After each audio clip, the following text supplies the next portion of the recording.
Bond. James Bond. 007. License to kill or to be killed. Shaken not stirred for his martini. Wears a Walther PPK, a hog leg, and he really loves the women.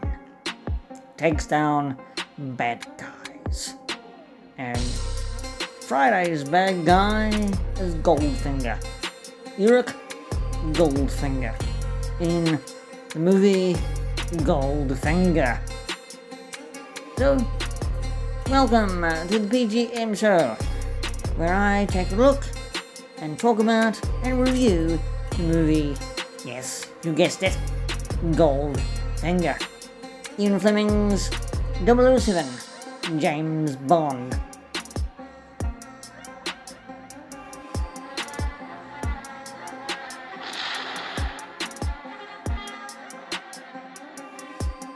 This is Ian Fleming's 8th book to be told on celluloid for Eon Productions, MGM, and UA.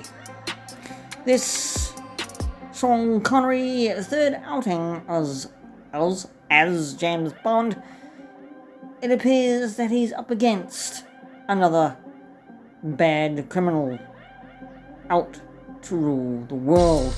But really, to rule the world is to get rid of the gold in Fort Knox. And yes, I will be getting to the facts, but really the story involves a takedown of mobsters and a takedown of the gold bullion in this bank in Kentucky, USA.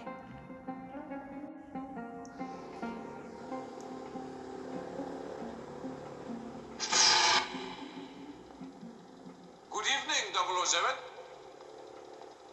My name is James Bond. And members of your curious profession are few in number. You have been recognized. Let's say by one of your opposite numbers, who is also licensed to kill. Oh, that interesting car of yours. I do have a new toy, but considerably more practical. You are looking at an industrial laser, which emits an extraordinary light not to be found in nature. It can project a spot on the moon, or at closer range, cut through solid metal. I will show you.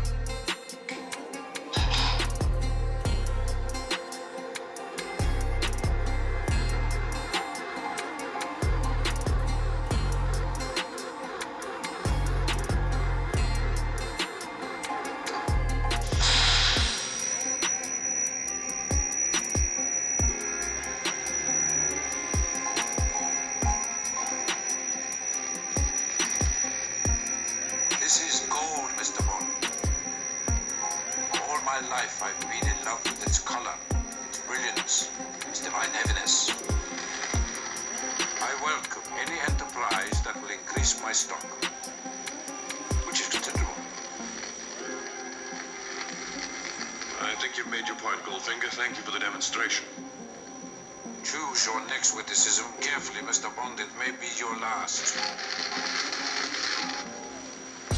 The purpose of our two previous encounters is now very clear to me. I do not intend to be distracted by another. Good night, Mr. Bond. Do you expect me to talk? No, Mr. Bond, I expect you to die. There is nothing you can talk to me about that I don't already know.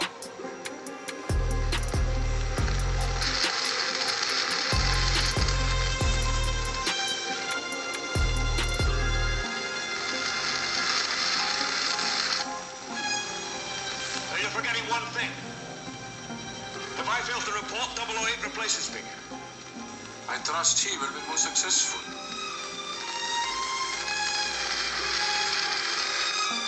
Well, he knows what I know. You know nothing, Mr. Bond.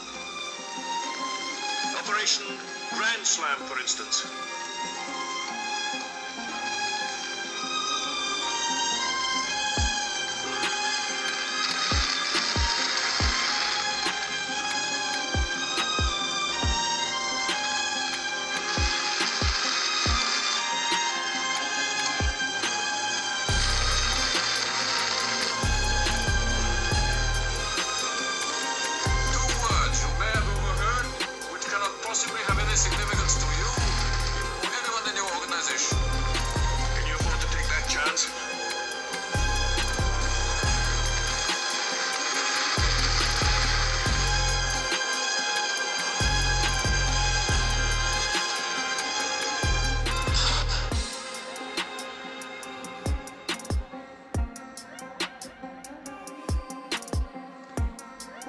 some of the production notes or development. Well, call it what you will.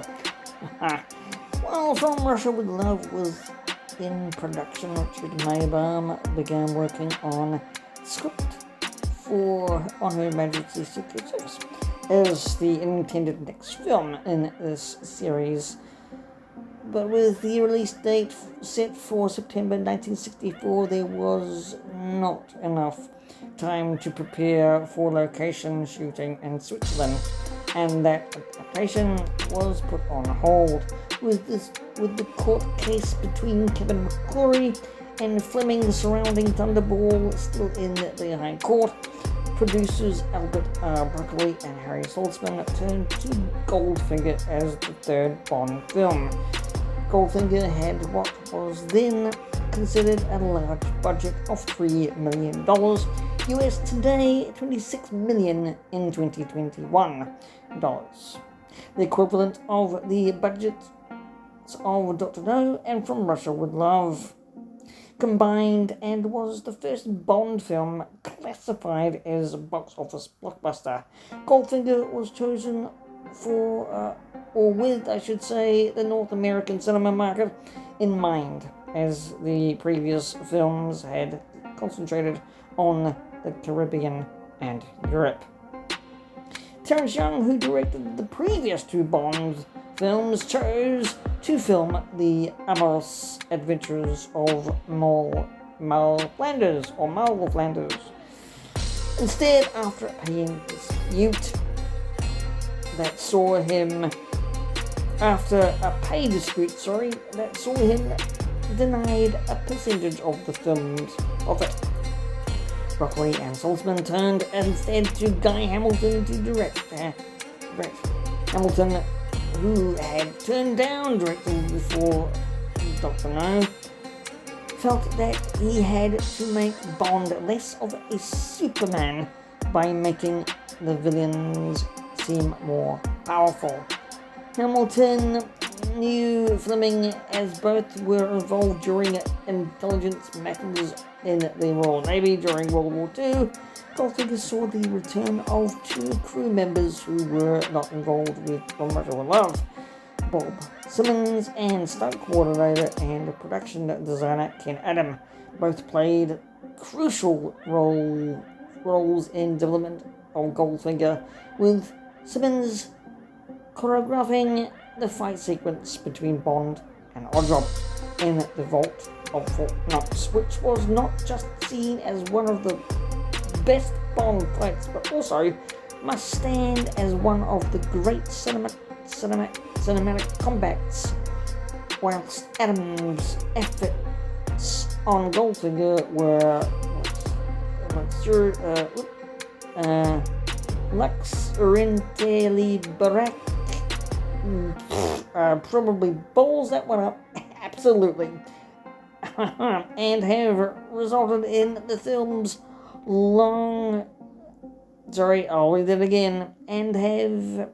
resulted in the film being called one of the finest pieces of work. Okay, to that we'll go to the filming. Principal photography commenced on the 20th January 1964, that is, in Miami Beach, Florida, at the Fontainebleau Hotel. The crew, I'll probably stuff that one up as well, and the crew was small, consisting of Hamilton, Broccoli, Adam, and cinematographer Ted Moore. Connery never traveled to Florida to film because he was shooting Marnie at that time elsewhere in the United States on the DVD.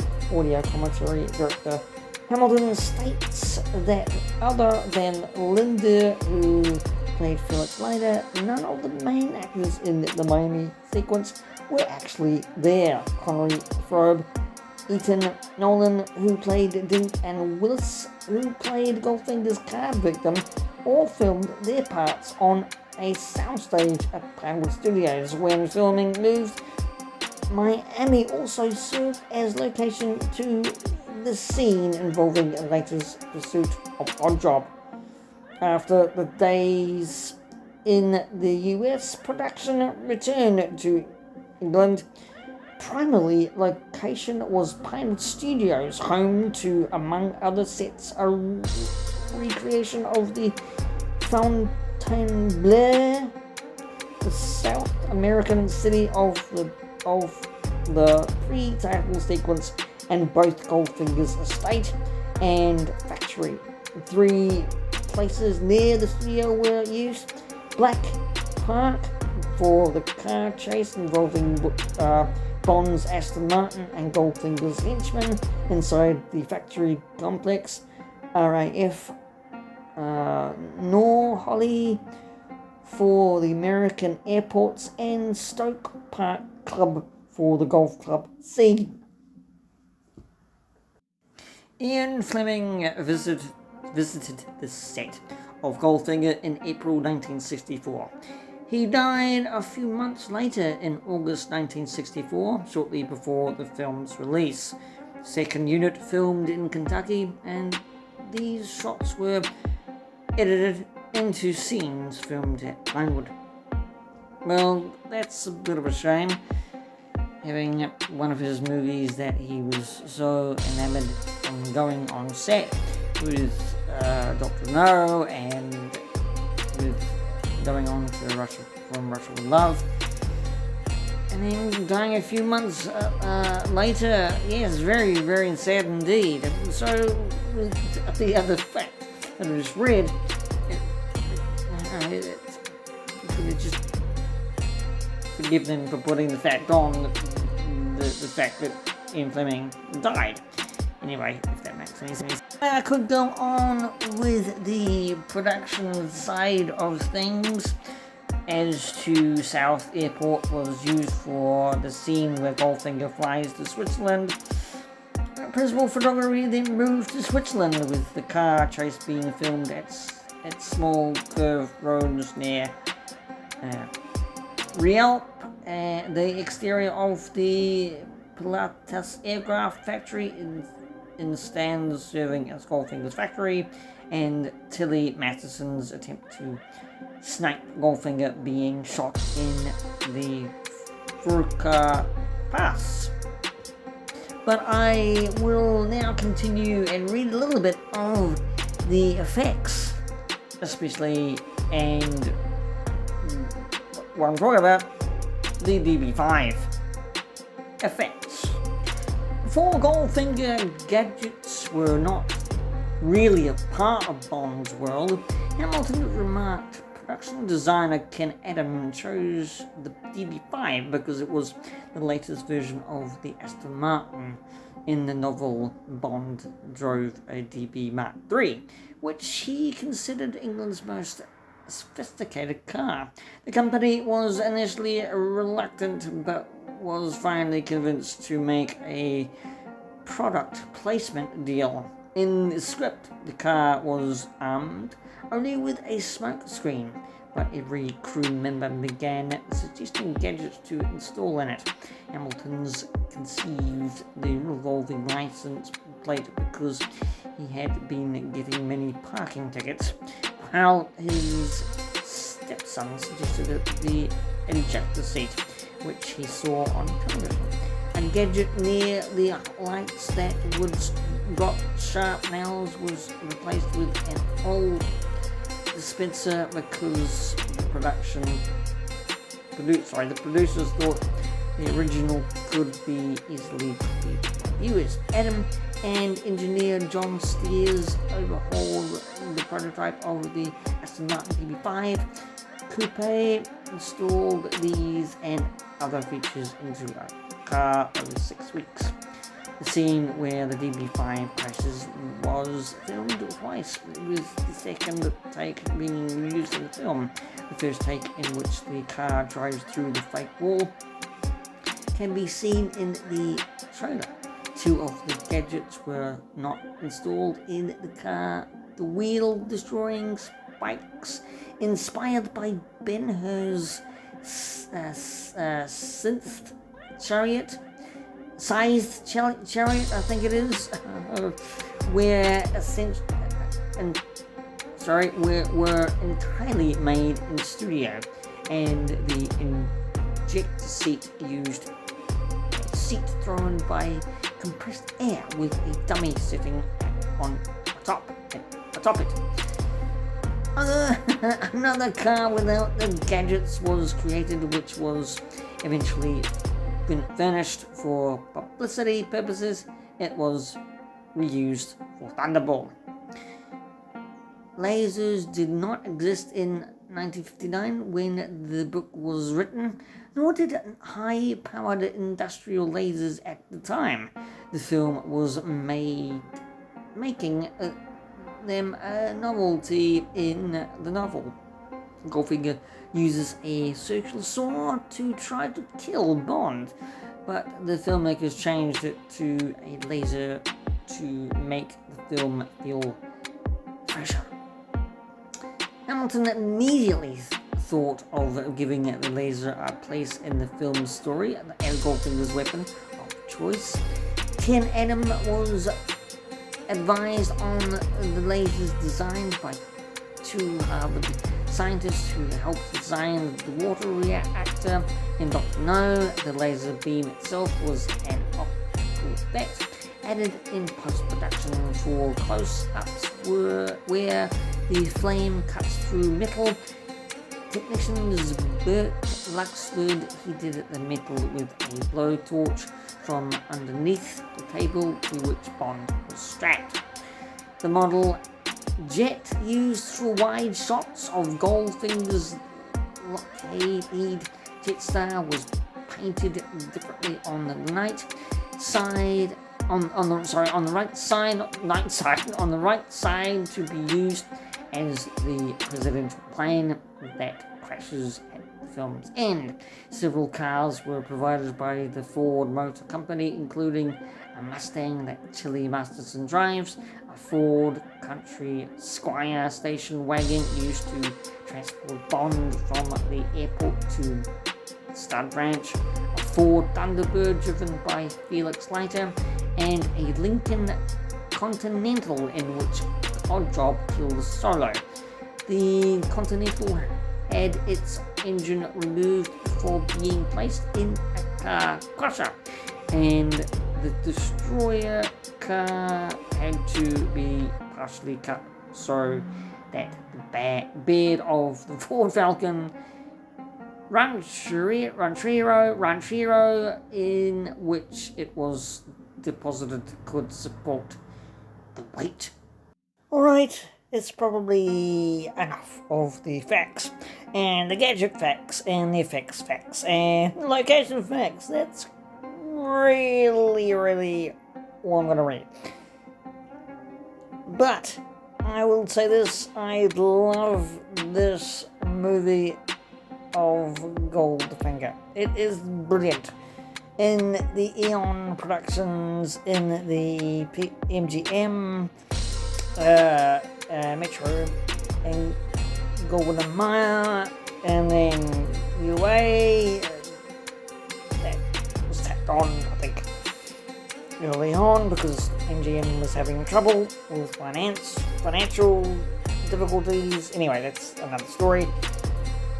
But having a mission before the big mission was awesome. I loved it. Yeah, Sean Connery comes out of the water, and he's coming out of the water with a seagull on top of his head. Comes out, kicks this guard's head in, goes and infiltrates a base of some sort, and gets out his plastic explosive, puts his plastic explosive on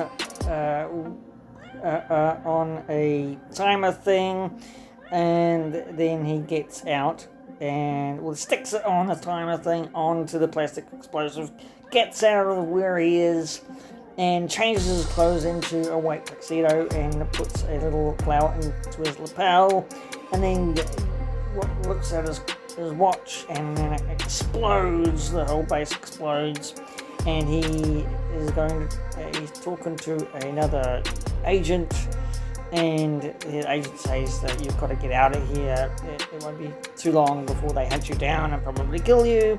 And he says, I'm on the next plane out of here, but he's got to do something first. Goes and woos this woman. What am I saying? Woos this woman. And he's in relations with this woman, and it turns out this woman, with her eyes, looks at this villain coming from behind a closet. And then Bond and this other bad guy fights, and with judo chops, and judo this, and judo I'm just making sound effects, probably crude and horrible sound effects.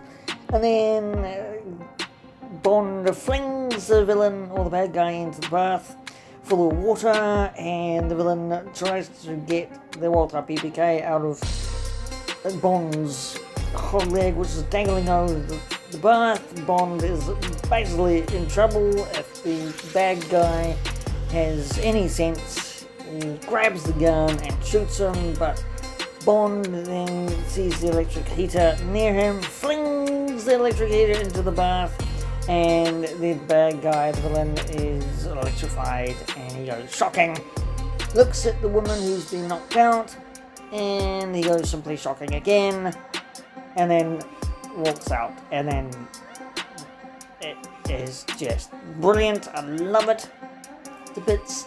I love the gun barrel. I've always loved the gun barrel with each Bond, but Goldfinger is a brilliant film. It's again, even Fleming's books, how simply they're written, and the movies are simple to watch.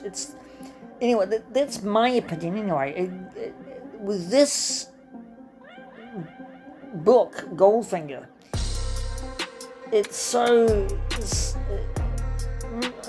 you could say it's got intricacies, but it's also got simplicities in watching this whole 60s movie. Sensical plot goes from go to woe in a what word am I searching for? It's a good watch. to be quite honest, and be quite layman's terms, and put it into layman's terms, it's just a good watch. You don't have to really analyze the whole thing. I mean, you know, it's good to see Q Branch now with all its gadgets, and how Q, you know, turns around and says that. I'll give you the scene anyway.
Dashboard here.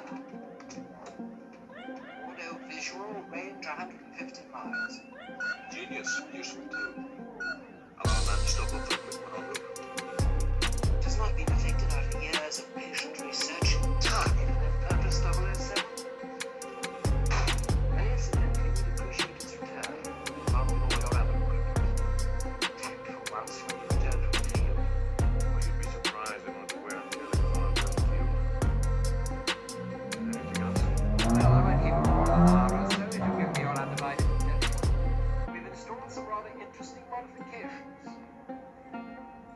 arm here.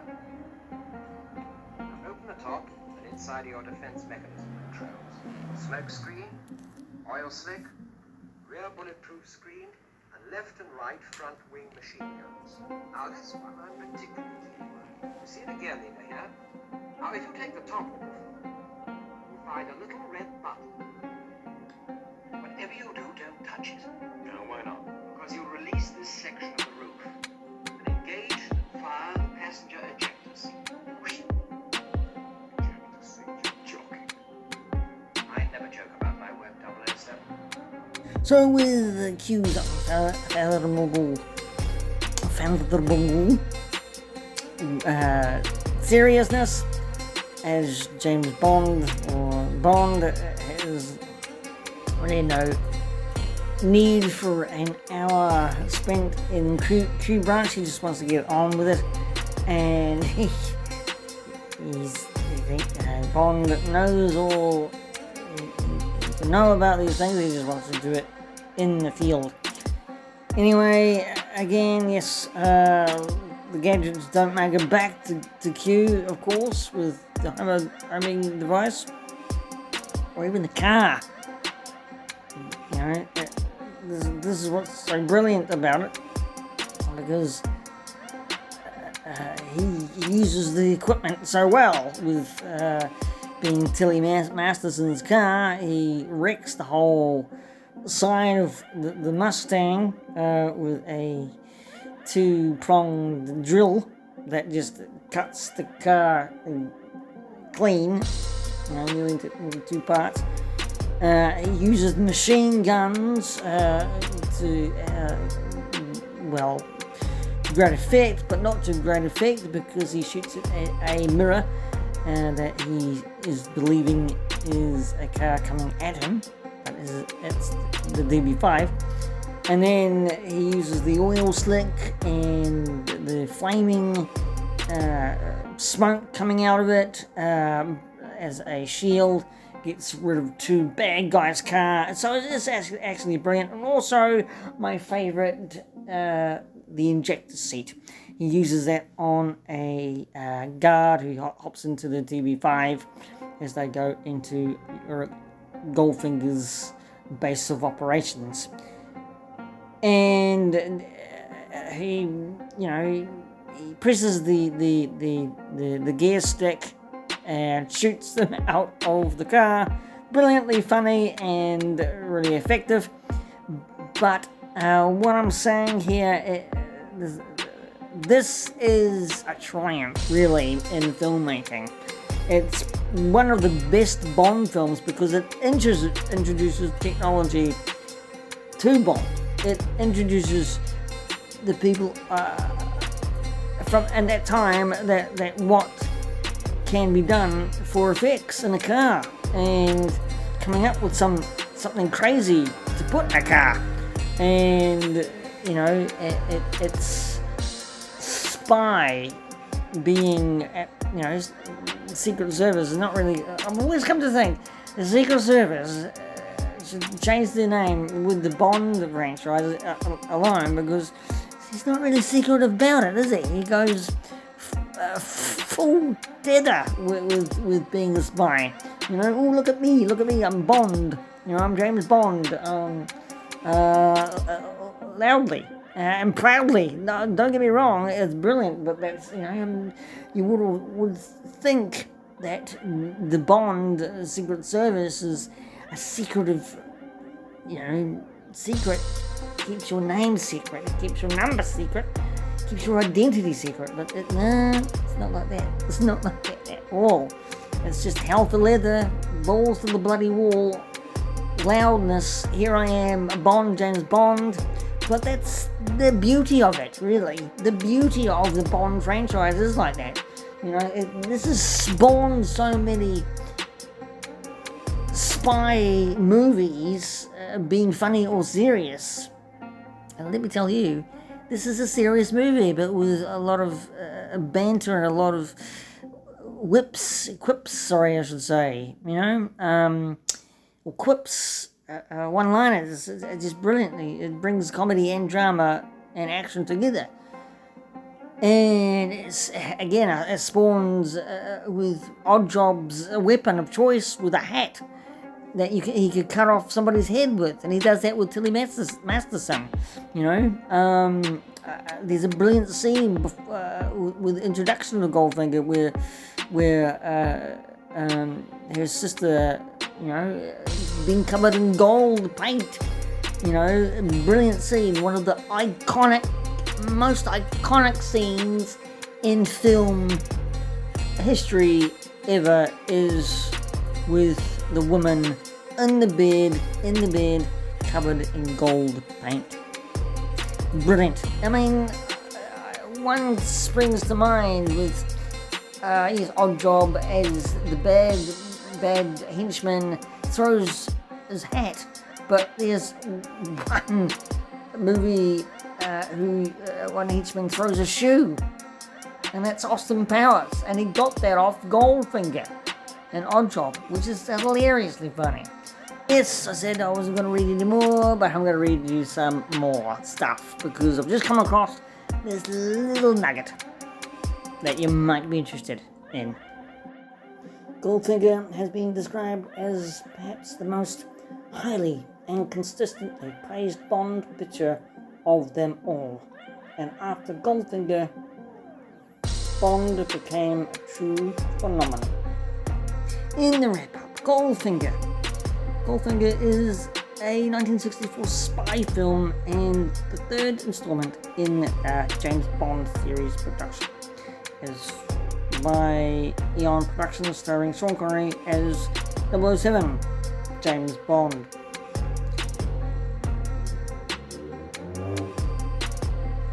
Sean Connery coming back as James Bond, Shirley Eaton, Jill Masterson, Honor Blackman as Pussy Galore, Gerd Furbe as Eric Goldfinger, Harold Sakata as Oddjob, and Desmond Llewellyn, Q, Margaret Nolan Dink, Bernard Lee as M, Lois Maxwell as Miss Moneypenny, C.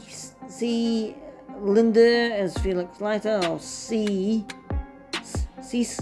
Linder, and Burt Kwok as Mr. Ling. It's funny seeing Burt Kwok in it, really, isn't it?